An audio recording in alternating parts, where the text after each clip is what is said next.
શ્રીરામ, જય ગૌ માતા. મિત્રો 31 છે આજે ને કાલે ન્યૂ યર થવાનું છે, ત્યારે જનરલી લોકો પાર્ટી કરીને 31ની ઉજવણી કરતા હોય છે. ત્યારે અમારી ટીમને એક નવો વિચાર આવ્યો કે 31ની ઉજવણી કંઈક આપણે અલગ રીતે કરીએ. તેથી અમે સ્વેટર્સ છે, જેકેટ છે, હેવી જેકેટ છે, બહુ એ ખૂબ જ મોટા પ્રમાણમાં 150-200 જેટલા લીધા છે. અને સિટીમાં જે લોકો અશક્ત છે, બીમાર છે, અથવા તો જેને કોઈને કેપેસિટી નથી જેકેટ ખરીદવાની, એવા લોકો સૂતા હોય છે, એટલે ત્યારે અમે એ લોકોને જેકેટ આપી અને 31ની ઉજવણી કરી રહ્યા છે.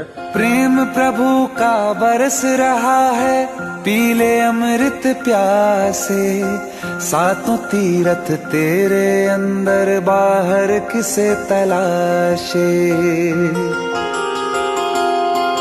कण कण में हरी, क्षण क्षण में हरी, मुस्कानों में असुवन में हरी, मन की आंखें तूने खोली तो ही